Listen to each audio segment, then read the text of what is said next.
오늘은 조금 시간들이 조금 지연됐네요. 여기 눌러주셨어요. 네. 자, 두 번째, 제가 다음 주에 요한복음 2장 그 7절에서 17절 부분은 좀 부연 설명을 드릴 거고요. 오늘은 그 프린터물에 있는 것처럼 2장 18절. 이거 여러분들이 좋아하신다고 얘기하면 정말 그런데 이 적그리스도에 대해서 좀 얘기를 드려보겠습니다. 좋아하는 게 아니라 이 관심이 좀 중요하게 있어야 되는 적그리스도. 이 18절에 아이들아 지금은 마지막 때라. 이거 마지막 때를 왜 강조하냐면요. 아시겠지만 이게 하나님 시간을 강조한다고 보시면 돼요. 그러니까 이게 뭐 말세다, 종말이다 이걸 얘기하는 게 아니라 계속 주입시켜 주시는 거예요. 아, 하나님의 말씀은 사람 생각 끝나는 곳에 생기는 거다. 그게 마지막 때라는 언급의 의도라고 보시면 됩니다. 그게 마지막 때라 이러고 적그리스도가 오리란 말을 너희가 들은 것과 같이 지금도 많은 적그리스도가 일어났으니 이건 안타깝지만 적그리스도는 누구냐? 우리예요. 솔직히 우리 안에 있어요. 예, 이 많은 적그리스도가 뭐냐? 우리 안에 있어요. 다른 나라고도 얘기할 수가 있는데 왜 그러냐면 이 안티크리스토라는 거를 그리스도를 아는데 나는 그리스도가 싫고 미워. 나는 마귀적이야. 그래서 그리스도를 대적하는 거를 적그리스도라고 많이 이해를 하는데 그 개념이 아니고 지난번에 말씀드렸지만 그리스도로부터 등을 돌리고 있는 상태. 예. 그러니까 적그리스도는 그리스도의 실체를 모르는 거예요. 그러니까 하나님을 모르기 때문에 그리스도를 모르는 거예요. 와서 아예 관심이 없는 거예요. 적그리스도는 그리스도에 대해서 아예 관심이 없거나 등을 돌리거나 다른 그리스도를 섬기는 상태. 그게 바로 적그리스도입니다. 그러니까 어떤 분들이 아니라 이게 대부분 좀 오해가 되는 게 마치 마귀가 그리스도를 딱 알아봐서 하나님의 아들이구나 저놈 죽여야지 이러면서 막 대항하는 영으로 생각하는데 그렇지가 않아요. 마귀는 그리스도를 못 알아봐요. 네, 그 마태복음이나 사복음서에서요 귀신 들린 자가 하나님의 아들 그 고백하잖아요. 그거는 진짜 고백이 아니에요. 그 사람은 자기가 섬기는 하나님 아들 고백하는 거예요. 그래서 잠잠케 하는 거예요. 그러니까 하나님 귀신이 무슨 하나님의 아들을 알아봤다 이거는 맥락이 아니에요. 적그리스도는 그리스도를 몰라요. 모르니까 이러는 거예요. 거짓말이 나오고 적그리스도가 이루어지는 거예요. 근데 적그리스도가 일어난 것을 발견했다면 우리가 이것을 보고 마지막 때인 것을 안다라는 것은 내 안에 지금 저와 여러분이 내 안에 그리스도를 모르고 있는 다른 나들이 정말 있구나. 심지어 많구나. 이거를 인정하시고 보잖아요. 그러면 이걸 마지막 때인 걸로 인정하시는 거예요. 그럼 지금 저와 여러분이 이 흐름을 따른다라면은 적그리스도가 아니라 그리스도와 함께하는 존재가 되는 겁니다. 이게 마지막 때인 줄 안다라는 거의 축복이에요. 그래서 보시면 여기 보세요. 19절 그들이 적그리스도입니다. 적그리스도가 우리에게서 나갔으나 우리에게 속하지 않았다. 여기 우리는 뭐냐면요. 그리스도와 나예요. 예, 아까 제가 말씀드렸죠. 이게 말씀 자리. 그리스도와 나의 말씀 자리. 그러니까 우리에게 속하지 않은 거죠. 자, 저와 여러분이 지금 적그리스도를 깨달았잖아요. 그러면 깨달은 것 자체가 나가는 거예요. 어디서? 영적인 자리에서 이게 나가요. 왜냐하면 영적인 자리를 우리는 확연히 봤으니까. 이건 지금 하나님 영역에서 영적 영역에서 일어나는 진비고 언약입니다. 이 언약이 그대로 이루어져요. 적그리스도는 나가요. 말씀을 깨달을 때 나가는 겁니다. 그러면 우리는 그 적그리스도가 없는 자리를 발견하는 거예요. 그게 바로 우리에게 속하지 않았다. 이렇게 고백하는 거예요. 이게 영적 자리가 확연해지는 거예요. 그 영적 자리가 확연해진다라는 것이 바로 크리스마 20절의 기름 부음입니다. 그러니까 구약에 말하는 이 기름 부음이라는 게요. 어떤 즉위식이나 뭐 왕이나 제사장을 세울 때 기름을 붓는다라는 그런 의미도 있겠지만은 더 본질적으로는요. 크리스마 기름 부음이라든지 할례라든지 세례라든지 밥티조 이 모든 용어들이 자아의 죽음을 얘기합니다. 기름 부음도 멍에가 부러지는 죽음을 얘기해요. 어떤 거에 대한 죽음일까요? 바로 적그리스도에 대한 죽음입니다. 그러니까 우리가 이제 세상 나라는 나를 하나님과 함께하는 영적 자리로 이제는 정확히 본 거예요. 그러면 반대로요. 하나님과 나와의 영적 자리를 정확히 본 집사님은 하나님과 나와의 관계가 아니었던 모든 것을 죽었다라고 이야기할 수 있게 된다는 거예요. 그래서 이게 그리스도와 함께 죽고 그리스도와 함께 사는 게 회복이 되는 거예요. 이게 바로 기름 부음이에요.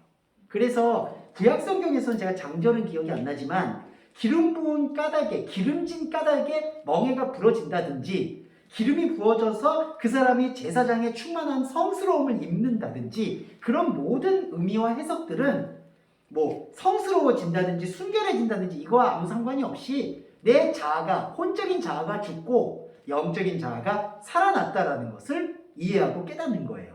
근데 더 중요한 건요. 혼적인 자아가 죽고 영적인 자아가 살아난다. 그러면 혼적인 자아가 원래 살았었는데 죽느냐가 아니라 혼적인 자아는 예전에도 그렇고 지금도 그렇고 앞으로도 죽어 있다는 걸 발견하시는 거예요. 그러니까 우리는 영적인 자아를 모르면요. 하나님이 볼 때 창세기 보시면 아시겠지만 그냥 다 죽어 있는 거예요. 그냥. 예. 그러니까 이렇게 막 오감이 있어서 움직여도 죽은 거예요. 그냥. 그런데 죽었다는 걸 말씀을 통해서 발견하는 게 바로 그리스도와 함께 죽은 행위, 바로 기름 부음을 받는 거예요. 예. 그래서 저와 여러분이 말씀을 통하면 바로 기름 부음을 받는 거다. 이렇게 보시면 되겠습니다. 기름 부음이고요. 그 다음에 21절에 보시면 이거 나오는데요. 내가 너희에게 쓰는 것은 너희가 진리를 알지 못하기 때문이 아니라 알기 때문이요 라고 되어 있는데 이건 번역이 약간 다른데요. 요거 번역에 대해서 잠깐 풀어드릴게요. 너희가 진리를 알지 못하고 있기 때문에 너희한테 기록하지 않은 것이다. 네, 이렇게 이해해 주시면 좋겠어요. 자, 21절에 다시 한번 좀 기억해 주세요. 한글 번역은 내가 너희한테 쓴 것은 너희가 진리를 알지 못하기 때문이 아니라 알기 때문이다인데 원문의 번역은 그게 아니라 너희가 진리를 알지 못하기 때문에 기록하지 않았다는 거예요. 어디에다 기록을 안 할까요? 이거는 계시록으로 말씀드릴게요. 하나님과 나와 함께하는 영적 자리를 생명책이라고 표현합니다. 생명책에 기록을 안 한 거예요. 그러니까 우리가 진리를 알지 못하고 하는 모든 행위들은 생명책에 기록을 안 한다는 얘기예요. 그러면 생명책의 기록은 언제 될까요? 진리를 이해하고 진리와 함께할 때 그것만 기록하시는 거예요. 그래서 이게 좀 놀라운 신비가 뭐냐 하면 우리는 회개를 통해서 죄를 씻음받는다고 생각을 하잖아요. 근데 그게 아니라요. 우리는 하나님의 진리의 말씀을 보게 되면 하나님은 만약에 집사님이 진리를 보셨잖아요. 그러면 하나님은 집사님의 죄송하지만 다른 하나님을 모르는 상태에서 했던 모든 것들은 다 기록을 안 하시고 진리를 만났던 그것만 기록을 하시는 거예요. 그게 바로 정죄하지 않는 진리가 돼요. 그러니까 이게 진짜 복음이에요. 제가 느낄 때는 하나님이 여기서는 감정적으로 깊은 사랑을 느껴요. 왜냐하면 내가 하나님을 모르는 상태에서 했던 모든 과오나 행실이나 다른 것들은 기록을 안 하고 생명책에다가는 진리를 알고 지금 저와 여러분이 들었던 이 예배만 기록하시는 거예요. 생명책이 그렇습니다. 근데 계시록에 보면 아시겠지만 생명책이 나오고 책들이 나와요. 그 책들은 뭐냐면 인생책들이에요. 근데 그 인생책들은 다 혼적인 자아가 했던 걸 다 기록을 해요. 그래서 여러분 그 고래로 다 이 종교는 뭐냐면은 뭐 극락 왕생을 간다든지 천국을 간다든지를 다 뭘로 평가하냐면은 이 현생에서 좋은 일을 하고 덕을 많이 쌓은 걸 가지고 여러분 이걸 가지고 뭐 천국에서 창급을 준다든지 왕생을 준다든지 불교는 이제 이런 걸 가지고 다음 생에서는 더 좋게 태어난다든지 다 이렇게 판단을 하는 거예요. 근데 그 종교는 한계가 뭐죠? 인간이 하는 모든 행위를 기록해요. 근데 그리스도인의 하나님은 인간의 모든 행위는 하나도 기억을 안 하세요. 진리의 말씀을 듣고 나눴던 그 예배만 기록하세요. 그러니까 우리한테 이 영적 예배는 정말 중요한 거죠, 솔직히. 그러니까 그것만 기억을 하시니까. 그러니까 그걸 가지고 소통을 하는 거예요, 우리가. 그러니 우리가 단 하나 욕심을 내야 될 게 있다면 이거죠. 진리를 알아가는 과정을 정확히 밟아 나가려고 반복을 치는 영적 예배만이 하나님이 기록을 하신다는 얘기가 담겨 있는데 제가 또 비판을 안 할 수가 없는 게 진리를 알지 못하기 때문에 쓴다라고 얘기하면은 이거는 또 어떻게 될까? 이건 좀 말이 안 되는 거예요. 스텝이 꼬이는 거예요. 그리고 또 하나 스텝이 꼬이는 게 22절입니다. 이거는 시간이 좀 갔지만 더 자세하게 말씀을 드릴게요. 이게 되게 중요한 거라서. 자, 거짓말하는 자가 누구냐? 이 거짓말이 뭐냐면 진리를 실체적으로 그러니까 진리를 정말 본질로 이해하지도 않았는데 진리를 이해한 것처럼 그게 거짓말입니다. 그러니까 거짓말에는요 두 가지 차원이 있어요. 아예 관심도 없고 모르는 거. 아까 우리 잠깐 이제 쉬는 시간에 얘기했는데 아예 세상적인 사람, 이제 그렇게 표현할게요. 그러니까 교회 문턱에 안 가보고 그냥 죄송한데 돈 버는데 바쁘고 뭐 이런 거 바쁜 사람. 근데 이게 요즘 보면 그런 사람도 너무 많아요. 그냥 아예 관심이 없어요. 이게 첫 번째 거짓말이에요. 이건 아예 뭐 모르고 관심도 없는 사람. 근데 두 번째 거짓말이 뭐냐면요. 자기가 진리를 아는데, 진리를 모르는데 진리를 아는 것처럼 자기가 생각하는 우상이 있잖아요. 그걸 다 세우고 그게 마치 세상의 전부인 것처럼 미쳐 날뛰는 사람. 그게 두 번째 거짓말쟁이에요. 근데 요걸 두 가지로 또 자세하게 말씀드릴게요. 자, 첫 번째로 교회에 아예 문턱도 없는 사람이, 그럼 그 사람은 두 번째 거짓말이 없냐? 그러니까 진리를 아는 것처럼 막 포장하는 게 없냐? 더 있어요. 그러니까 교회를 모르는 사람은요, 뭐 인생 다 아는 것처럼, 죄송한데 그렇죠 여러분, 뭐 교회 이거 뭐 예수님 뭐 다 알아, 이거 다 들었어, 뭐 부처 석가 다 똑같아, 이렇게 말하는 거 많이 들어보셨을 거예요. 그런 사람들이 정말 진리를 아는 것처럼 행세를 해요. 보면 아시겠지만. 그리고 그런 사람들을 또 쫓아가요. 그러니까 나보다 더 진리를 많이 아는 사람처럼 유튜브만 보셔도 뭐 누가 조회수 많이 나온다 그러면 여기 우르르 쫓아가고, 누가 주식 투자 잘했다 그러면 우르르 쫓아가고, 아시죠? 다 쫓아가요. 그게 두 번째 거짓말쟁인 거예요. 막 적극적으로 나는 진리를 아는 것처럼. 그런데 이것 말고 교회에 들어오셨는데 예수님의 말씀이나 성경을 읽었는데 거기 안에서 본질적인 것들이 안 풀리잖아요. 근데 안 풀렸는데 풀린 것처럼, 해결된 것처럼, 죄사함 받은 것처럼 그렇게 의의 열매를 맺으려고 행동하는 적극적 거짓말쟁이가 교회 안의 거짓말쟁이라는 거죠. 그러니까 저는 이렇게 말씀드리고 싶어요. 세상에도 거짓말쟁이는 난무하고 있는 거고요. 그건 말할 것도 없다라고 말씀드리고 있고, 교회 안에서는 유일하게 성경은 그 거짓말을 벗어날 수 있는 유일한 진리를 가르쳐주고 있는데, 그 유일한 진리에 오히려 관심이 없고 자기가 생각하는 거에 관심을 두고 있는 거짓말쟁이가 바로 22절에 나오는데, 이 22절에는요 이거예요. 한글 번역은 예수께서 그리스도이심을 부인하는 자가 아니냐 이렇게 번역이 됐는데, 자, 요건 좀 말씀을 드릴게요. 직역을 드리겠습니다. 잘 들어주세요. 에이메 호 아르메노스 호티 이에스 우크 에스틴 호 크리스토스. 이게 무슨 뜻이냐면, 직역을 하면, 자, 예수가 그리스도가 아니라는 것을 부인하는 것 외에는 거짓말하는 것이 무엇이 있겠느냐, 이렇게 직역을 할 수 있어요. 자, 그러면 이게 무슨 뜻이냐면요, 예수가 그리스도가 아니라는 것에 대해서 부인하는 사람이 거짓말쟁이라는 거예요. 그러면 반대로 뭐죠? 예수가 그리스도가 아니라는 거에 대해서 이야기할 수 있는 사람, 예수가 그리스도가 아니라는 것을 이해할 수 있는 사람이 진리를 얘기한다는 사람입니다. 그러니까 이게 조금 복잡하지만 결정적 차이가 뭐냐면은, 한글 번역은요 예수가 그리스도를 부인하는 게 적그리스도다 이렇게 지금 표현한 거거든요. 거짓말하는 사람이다. 근데 그게 아니라 예수가 그리스도가 아니라는 것에 대해서 부인하고 말을 못하는 사람이 거짓말쟁이 적그리스도라는 거예요. 그럼 뭐죠? 예수가 그리스도가 아니라고 부인할 수 있어야 돼요. 왜 그럴까요? 이게 신앙 고백이에요. 자, 우리가 예수를 그리스도라고 고백하는 게 뭐죠? 인간의 자기 합리화예요. 그러니까 자, 자기가 생각하는 예수님 있죠. 이게 우상이에요. 근데 그 우상의 예수님이 십자가 못 박히시기 전에도 베드로가 뭐라고 그랬죠? 예수님 보고 주는 살아계신 그리스도입니다라고 했죠. 근데 베드로가 그리스도를 생각할 때 뭘로 생각하죠? 영적인 그리스도가 아니라 자기가 생각하는 그리스도라는 거예요. 그걸 부인해야 돼요.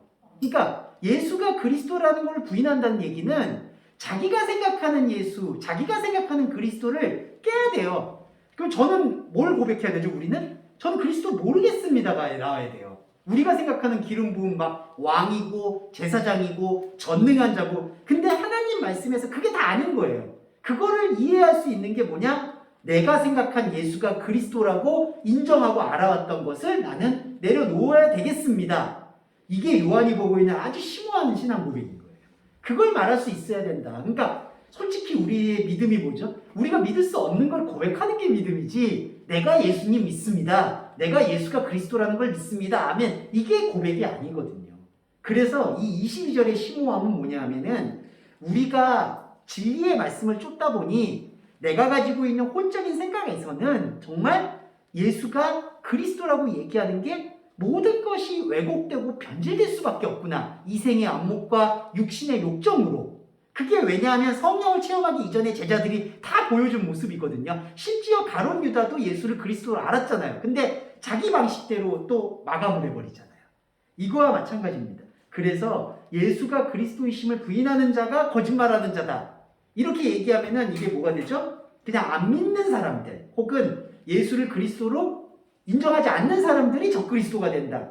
근데 이거는 너무나 단순한 생각이라는 거예요. 왜냐하면 이런 번역들이 우리를 해칠 수 있는 게 뭐냐?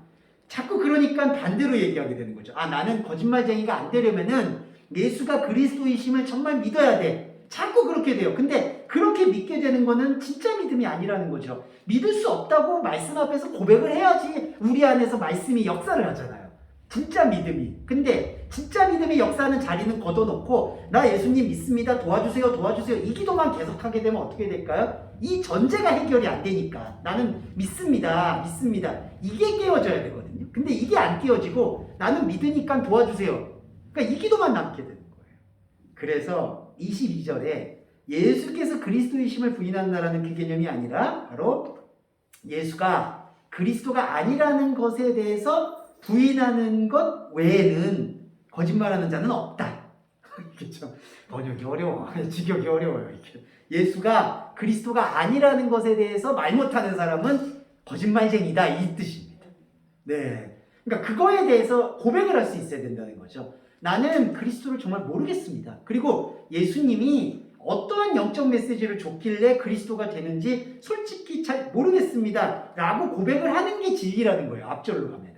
그러면 그거에 대해서 누가 책임을 지시죠? 그 고백한 우리 안으로 하나님이 그걸 들려주시는 거예요. 이게 이제 영적인 대화예요. 저는 주님 제 안에 그리스도가 없다는 걸 알겠어요. 예수님도 안 계신 것 같아요. 그리고 예수가 그리스도라고 믿었던 것도 내가 생각한 것 같아요 라고 고백을 하면 하나님께서 그 고백을 받으셔서 우리의 사람 생각의 믿음을 깨고 당신 생각의 믿음을 부어주신다. 그게 로마서 1장 17절에 복음에는 하나님의 의가 나타나서 믿음에서 믿음으로, 그러니까 믿음으로부터 나와서 인간의 믿음으로부터 나와서 하나님을 믿는 하나님의 믿음으로 들어가게 만들어 주신다.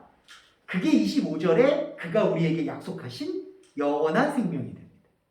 네, 그래서 저는 이 요한일서가 갖고 있는 그 심오함에 대해서 우리가 그 너무 현상적이나 이 번역, 사실은 전 번역도 이해는 되는 게 그 번역하기 이상하잖아요. 그렇죠? 여러분, 만약에 이렇게 되게 이상하지 않아요? 예수가 그리스도가 아니라는 것에 대해서 부인하는 자가 거짓말쟁이가 아니냐 이러면은 그러면 아, 예수가 그리스도가 아니라고 얘기해야 되는 건가? 이 오해의 소지가 되게 많이 생기는데 그 뉘앙스를 우리가 이해를 하면은 아, 왜 예수가 그리스도가 아니라고 부인하는 것을 진리라고 얘기하는지 우리가 헤아려 볼 수는 있을 것 같아요. 우리가 진리를 안다는 것은 바로 그런 영적인 헤아림을 갖고 그럴 때만이 우리 안에서 영생이 살아 숨쉴 수 있다. 이것에 대해서 조금 확신 있게 말씀을 드렸습니다. 네. 자, 오늘은 요한일서를 2장을 이렇게 좀 살펴봤고요. 다음 주에 2장 중반부 그리고 3장 또 살펴보는 시간 나누도록 하겠습니다. 자, 기도하고 주기도문으로 함께 마무리할게요. 사랑하는 주님, 의로우신 예수 그리스도의 계명을 지키는 것은 그 그리스도를 기피하는 것이라 하였습니다. 그러나 우리의 마음과 우리의 행동과 우리의 삶은 얼마나 많은 인간적인 열매와 인간적인 종교심을 요구했는지 모르겠습니다. 주님, 우리가 가지고 있는 인생을 지배하고 있었던 이 우상의 늪으로부터 우리를 해방시켜 주심을 진심으로 감사드립니다. 우리가 알고 있는 그리스도, 우리가 알고 있는 예수를 내려놓고 진정한 하나님을 찾을 수 있도록, 진정한 하나님의 말씀이신 그리스도를 찾아갈 수 있도록 축복해 주시기를 간절히 소원합니다. 그러나 주님, 바라옵기는 우리의 연약함이, 우리가 가지고 있는 시간적인 부족함들이 하나님의 말씀과 깊이 교제하는 것들을 저해하거나 방해할 때가 많습니다. 관계적인 어려움, 경제적인 어려움, 그리고 건강의 어려움과 여러 가지 제약들 때문에 우리가 하나님의 진리 말씀을 게을리 여길까 두렵습니다. 주님께서 감히 우리가 주님께 바라옵기는 이러한 모든 문제들이 순탄하고 영적으로 잠잠케 하셔서 우리가 오직 영적인 하나님과의 교제를 더 깊이 알아가는 생명의 불쏘시개로 삼을 수 있도록 인도해 주시고 배려해 주시기를 간절히 소원합니다. 사람과의 관계의 충돌은 우리를 힘들게 합니다. 감정의 어려움들이 또한 우리를 어렵게 합니다. 경제적인 궁핍이 하나님의 말씀의 생각보다 돈 걱정을 먼저 하게 합니다. 그리고 건강에 대한 두려움과 우려가 우리를 두렵게 합니다. 이러한 모든 현상의 베일을 찢는 그리스도의 진정한 말씀만이 살아 숨쉬고 있고 역사할 수 있도록 또한 배려해 주실 것을 언약의 기본 속에서 엄숙히 고백하고 기도합니다. 우리 주 예수 그리스도의 이름으로 감사하며 기도드립니다. 아멘. 주기도문 하겠습니다. 하늘에 계신 우리의 아버지여, 이름이 거룩히 여김을 받으시오며 나라에 임하옵시며 뜻이 하늘에서 이루어진 것 같이 땅에서도 이루어지이다. 오늘날 우리에게 일용할 양식을 주옵시고 우리가 우리에게 죄 지은 자를 사하여 준 것 같이 우리의 죄를 사하여 주옵시고 우리를 시험에 들게 하지 마옵시며 다만 악에서 구하옵소서. 대개 나라와 권세와 영광이 아버지께 영원히 있사옵나이다. 아멘.